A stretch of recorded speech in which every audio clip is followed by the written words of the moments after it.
दूसरे दिन बहुत से लोगों ने जो पर्व में आए थे यह सुना कि यीशु यरूशलेम आ रहा है, इसलिए उन्होंने खजूर की डालियां ली और उससे भेंट करने को निकले और पुकारने लगे, होशाना, धन्य है इजराइल का राजा जो प्रभु के नाम से आता है। आमीन। बैठ जाइए। देखिए यहाँ पे भाई ने पढ़ा वचन के अंदर कि दूसरे दिन बहुत से लोगों ने जो पर्व में आए थे, उस फसह के पर्व में बलिदान में जो आए थे, ये सुना कि यीशु यरूशलेम आ रहा है। प्रभु यीशु भी आ रहे हैं।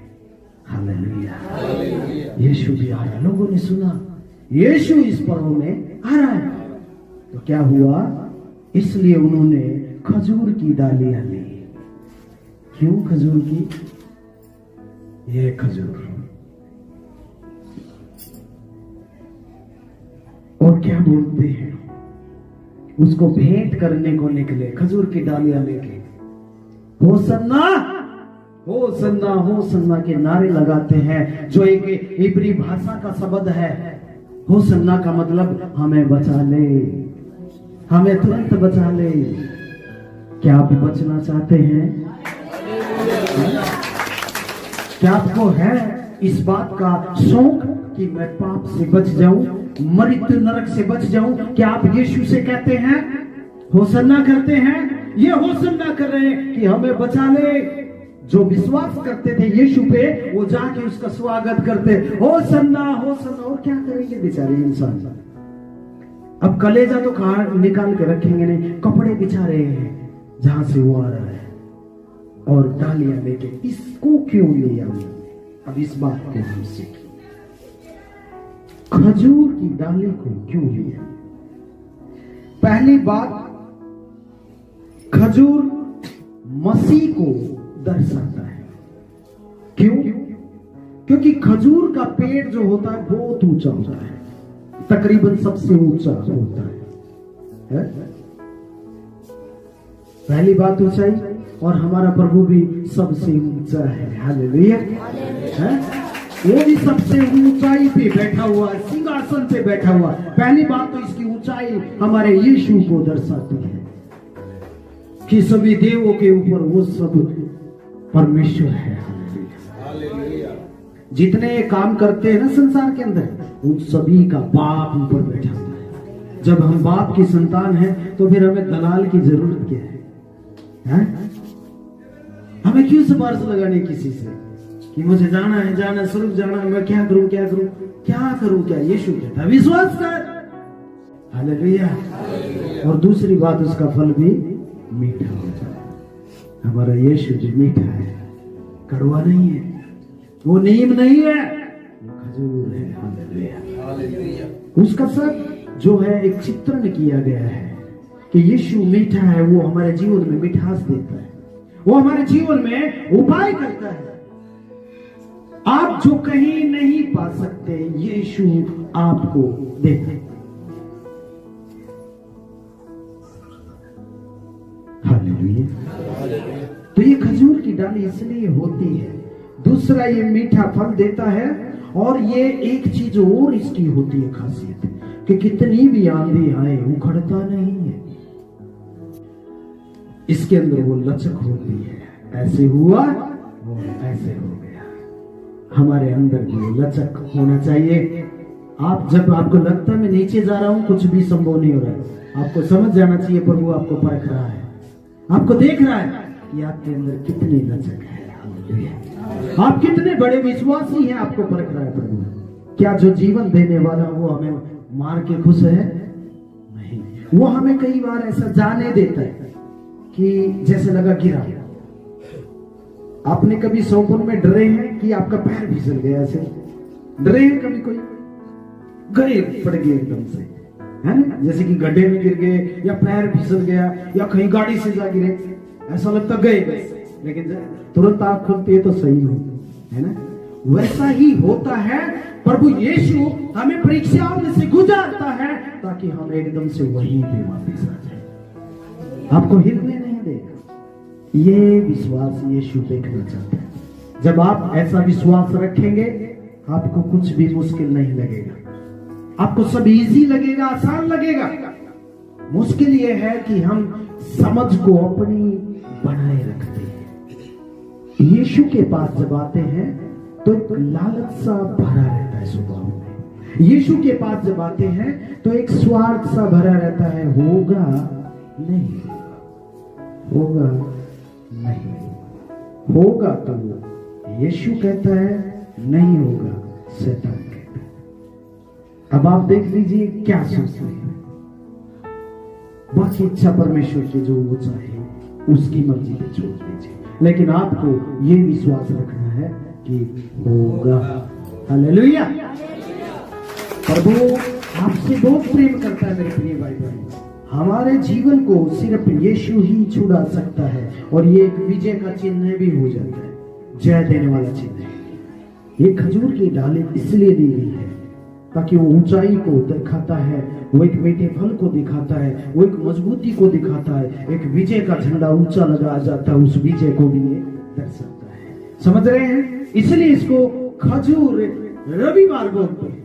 जो यीशु के यरूशलेम में जब विजय प्रवेश का मतलब क्रूस पर वो सारे जगत के पाप को उठाकर जय पाएगा और शैतान को कुचल देगा। हालेलुया। समझ रहे? शैतान समझ नहीं पा रहा था ये क्यों इतनी मार खा रहा है, और शैतान उसको सता रहा है, और भी पीड़ा उसके ऊपर, और भी कोड़े, नहीं मारो, पिलातुस तू भी सजा सुना दे, हेरोदेस राजा तू भी सजा सुना दे। सब लोग, यहूदी लोग ही खुद यीशु मसीह के जो यहूदी लोग यहूदियों में पैदा हुआ था, वो भी खुद कहते क्रूस दो इसको, सभी कुछ खिलाफ। लेकिन यीशु हिलता नहीं है, इसीलिए तो खजूर की डालियां दी गई। नहीं तो कोई पीपल का पत्ता भी ले सकते थे, हैं? कोई और भी अंगूर की बेल की छड़ी भी ले सकते थे, लेकिन ऊंचाई है ये स्टैंड है।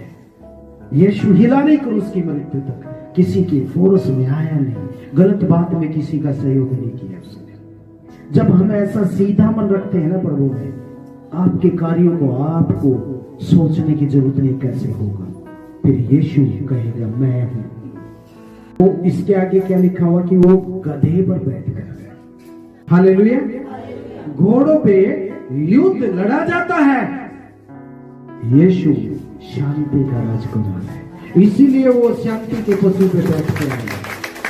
वो शांति देने वाला परमेश्वर है, वो युद्ध करने नहीं आया। जैसा लिखा है, हे सिय्योन की बेटी मत डर, देख तेरा राजा गधे के बच्चे पर चढ़ा हुआ चला आता है। आमीन। ये सिय्योन की बेटी क्या है? सिय्योन की बेटी का मतलब एक सिय्योन पर्वत, जिस पहाड़ पर मूसा 40 दिन रात परमेश्वर की उपस्थिति में रहा, और प्रभु ने उसको आज्ञाएं दी कि मुझे छोड़ किसी दूसरे को परमेश्वर ना करना, अपने लिए खोद कर मूर्ति ना बनाना, क्योंकि तू जो जिंदा है वो जीवन मेरा दिया हुआ है। हालेलुया। और अपने माता पिता का आदर करना। 6 दिन तो तू काम करना, 7वें दिन मेरी महिमा में विश्राम करना।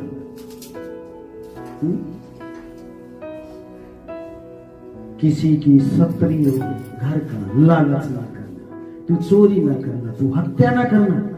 ये बातें मूसा परमेश्वर के दास मोसेस को सिय्योन पर्वत पे बुलाकर परमेश्वर ने दी। इसलिए कहता है वो सिय्योन पे जो आज्ञाएं मिली इजरायली लोगों को, इन इजरायली लोगों को जो आज्ञाएं मिली, यानी आज्ञाओं को मानने वाले उसके बेटा बेटी, और यीशु जो है गधे पर सवारी करके आ रहा है, एक दूल्हे जैसा स्वभाव में, और उसको बेटी बोल रहा है। हालेलुया। सिय्योन की बेटी यानी कि आज्ञा मानने वाले उसके बेटा बेटे, और यीशु उनको गधे पर बैठकर शांति का राजकुमार शांति देने आ रहा है। हालेलुया। यदि आपका विश्वास है तो आपके लिए कोई प्रॉब्लम बड़ी नहीं। कहता है बहुत थोड़े हैं जो उस जीवन को पाते हैं, लेकिन धन्य है जो प्रभु के पीछे चलते हैं, वो पा जाएंगे। हालेलुया। हमें होश ना करनी चाहिए प्रभु के सामने। ये खजूर की डाली एक प्रतीक है, जैसे प्रभु भोज में हम रोटी खाते हैं ना, कि दे खाते हैं, तेरा लहू पीते हैं, क्या सच में पीते हैं? एक प्रमाण है, बस प्रमाण है। प्रभु मैं तुझे याद कर रहा हूं, मैं तुझे याद कर रहा हूं, तूने मेरे लिए बदन के चाबुक खाए हैं, जो खाल को भी उधेड़ के खींच के लेके आते थे, कि मेरी एक बीमारी ये कम हो जाएगी मेरे बच्चे के शरीर से, एक रोग ये खत्म हो जाएगा मेरे बच्चे के शरीर से। एक एक कतरा लहू का बहा दिया उसने, प्राण त्यागने के बाद भी उसकी पसली में भाला घोप दिया गया, उसमें से भी फव्वारा निकला, ताकि एक एक कतरा मेरे बच्चे जो अंगीकार करेंगे, प्रभु मुझ पर दया कर, विश्वास करेंगे, मैं उनके पाप और कमजोरियों को ढांप दूंगा, धो दूंगा। लिखा है कि विलंब से क्रोध करने वाला, यानी कि बहुत बाद में, वो क्रोध वृद्धि नहीं करता है, लेकिन शांति देने में देर नहीं लगता। विश्वास किया, शांति आ गई। हाँ प्रभु, क्या बात है, ऐसा बाप। और लोग उसको जानना नहीं चाहते, कहते 4 कील गाड़ दी, क्या भगवान था, है? 4 कील मेरे लिए तेरे लिए खाली, नहीं तो एक बार यूं भी कर देगा तो पृथ्वी का पता भी नहीं चलेगा कहां गया। प्रकाशित वाक्य में लिखा हुआ कि चरम पत्थर की तरह आकाश को लपेट देगा, जैसे कैलेंडर को फोल्ड कर देते हैं। एक उसी परमेश्वर ने अकेले ही इस आसमान को ताना हुआ है, और एक ही ग्रह का नाम जानता, उनको राउंड लगवाता है हर रोज। सूर्य भी अपनी दौड़ को पूरा करता है, एक वीर के समान, योद्धा के समान, जो कभी एक दिन भी मिस नहीं करता है, वो भी परमेश्वर की आज्ञा से ऊपर चढ़ता है। जैसी इच्छा आपको और मुझे दी है, किसी को नहीं दी है। परमेश्वर कहता है कि इन सारी बातों का पलटा लेगा। जिसने जो जिंदा इंसान बनाया है, वो मुर्दा चीजों में अपने समाधान को ढूंढता है। जिस कारीगर को उसने अपने हाथों से बनाया है, उसी कारीगरी में वो अपने सुख को पाना चाहता है। इंसान उससे बेजान चीज के सामने जाकर दुखड़ा रोता है और अपने आप को उंडेलता है, अपने पास से जो संभव होता है उसको चढ़ाता भी है। क्या किसी को जवाब मिला पहले? मुझे तो नहीं मिला। जब से प्रभु में आया हूं जवाब ही मिलते हैं, लेकिन उससे पहले कभी जवाब नहीं मिला।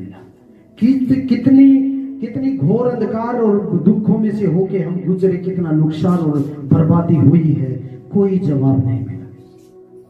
क्योंकि जवाब कोई देने वाला हो तो मिले ना।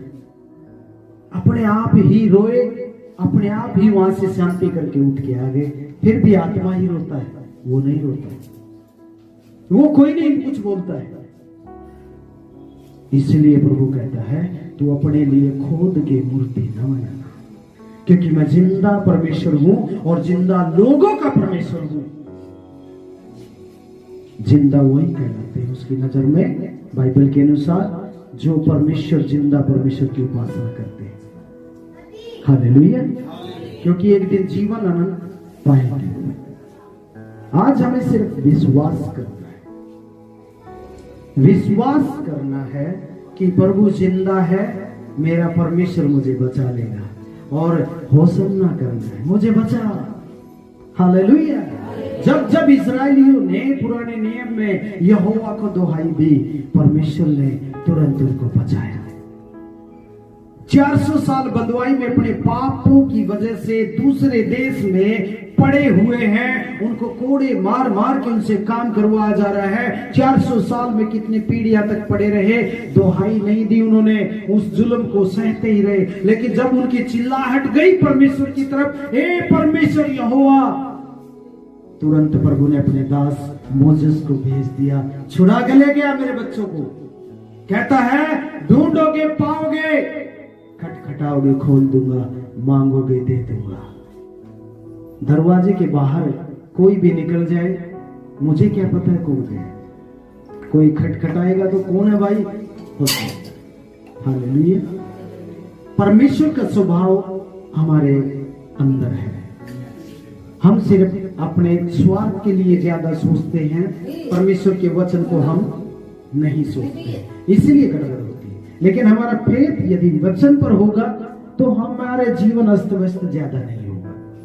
बस ये कलाम लागू होगा। विश्वास जिसके अंदर वो प्रभु से प्रेम करेगा उसकी बात माने। सिंपल है, सब कुछ प्रभु बुद्धि देगा, सोचने की, समझने की, उपाय करने की। क्या आप समझ रहे हैं? प्रार्थना करेंगे।